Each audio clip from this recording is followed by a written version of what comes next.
আচ্ছা, ছোটোবেলায় কে কে মা বাবার হাত ধরে মেলা ঘুরতে ভালোবাসতে বলো তো? আমি তো এখনও মেলা ঘুরতে প্রচণ্ড ভালোবাসি। আর এই যে হাওড়া উৎসব মেলা হচ্ছে না, তো এই মেলায় আমি তো প্রায় 2-3 বার চলে যাই। হ্যাঁ, একটু আমার বাড়ি থেকে দূরে, বাট স্টিল আমি 2-3 বার চলে যাই। হ্যালো এভরিওয়ান, আমার আরেকটি নেক্সট ব্লগে তোমাদের সকলকে ওয়েলকাম। তোমরা সকলে কেমন আছো? আশা করছি গরমে ভালোই আছো। তো বসে গেছে মের 5 তারিখ থেকে হাওড়া উৎসব মেলা 2025, আর আমি চলে গেছিলাম 7 তারিখে। কারণ মেলা বসবে আর আমি যাব না, এটা হতে পারে না।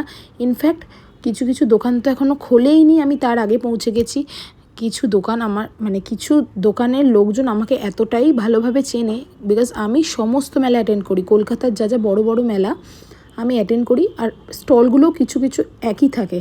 তো আমাকে তারা বলে যে দিদি তুমি এত তাড়াতাড়ি কেন চলে এসছো, এখন আমাদের দোকানই সাজানো হয়নি। আমি বললাম আমি নিজেকে তো ওয়েট করতে পারিনি। বলছে তুমি আবার আসো 2 দিন পর, তখন আরও ভালো করে স্টক দেখাতে পারবো। সেসব বেজায় আমি কানও দিই না। তো যথারীতি আমি চলে গেছিলাম মেলাটা ঘুরে ঘুরে দেখতে। দেখো মেয়েদের কানের দুলের স্টক দেখো, মানে দারুণ। যে কোনো মেয়েরা এই দোকানগুলো থেকে চোখ সরাতে পারবে না। আর যারা আমাকে ডিএম করেছো মেলার ব্যাপারে, আশা করছি এই ব্লগটা তাদের জন্য খুব উপকারী হবে। এই মেলাটাতে কি নেই, সমস্ত কিছু আছে। বাচ্চাদের জিনিস থেকে শুরু করে বড়দের কাপ ডিশের সেট, বাচ্চাদের লজেন্সের দোকান, খেলনার দোকান, ইচ অ্যান্ড এভরিথিং সমস্ত কিছুই রয়েছে। তো মাম্পু তো পাগল হয়ে যাচ্ছিলো কোন লজেন্সটা কিনবে। অ্যাকচুয়ালি ও যখন অনেক কিছু দেখে না, তখন ও বুঝতে পারে না কোনটা নেবে। ফাইনালি ও একটা লজেন্স ললিপপ দেখতে পেয়েছে যেটা এরকম খেলনার মতো। ও কালার চুজ করতে গিয়েও কনফিউজ হয়ে যাচ্ছিলো। তো ফাইনালি ও পিঙ্ক কালারটা নিয়েছিল, যেটা খাওয়ার পর আবার ও খেলতে পারবে। এটা হচ্ছে সবথেকে ভালো জিনিস এই লজেন্সটার। তো দেখো বাচ্চাদের খেলনার দোকানগুলো আমি তোমাদের প্রত্যেকটা স্টোর দেখাচ্ছি। দেখছো অনেকগুলো স্টোর খোলেনি, দেখো আমার ডান দিকের স্টোরটাই এখনও খোলেনি। আমি প্রত্যেকটা স্টোরের ভিডিও করেছি, একটা স্টোরও বাদ দিইনি।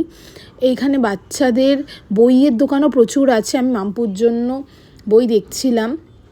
আর এখানে বড়দের জামা কাপড়ের দোকান, T shirt, bags, each and everything সমস্ত আছে। আর খাবারের দোকান তো ছেড়েই দাও, মাম্পুর ঘুরতে ঘুরতে গরম লেগে গেছে তো জল খাচ্ছে। আর এখানে রাজা নিয়ে নিয়েছে দই ফুচকা, বিকজ ও মেলায় এলে দই ফুচকা খাবেই, এটাও মাস্ট। তার ওপর নিয়ে নিয়েছে, তারপর আবার নিয়ে নিচ্ছিল পাওভাজি। আর আমি একটুখানি ভিডিও শ্যুট করছিলাম এদিকে। ভাবলাম তুমি খাও আর আমি এদিকে একটু ভিডিও নিই, কজ আমি কি নেব মেলা থেকে কিছুই বুঝতে পারছিলাম না, বিকজ আমার কাছে সবই আছে। গরমে বিশ্বাস করো কিছু খেতে তো ইচ্ছা করছিলই না, যেন মনে হচ্ছিলো শুধু জল খাই আর আইসক্রিম খাই। তাও ও ঠুসে ঠুসে আমার মুখের মধ্যে ঠুসছিল। খেতে খুবই ভালো ছিল। আর তারপর দেখো আমি আইসক্রিম নিয়ে নিই। আইসক্রিমটা ওরা কাস্টমাইজ করে দিয়েছিলো, যেটা খেতে খুবই টেস্ট ছিল। আর এদিকে মাম্পুকে খেতে দিয়েছে, ও আমার পুরো ক্রিমটার হাফ খেয়ে উড়িয়ে দিল। মানে ওকে আমি একটুখানি খেতে দিয়েছি, ও পুরো হাফ করে উড়িয়ে দিয়েছে। ফার্স্ট ফ্লোর চলে গেছে, গ্রাউন্ড ফ্লোর পড়ে আছে।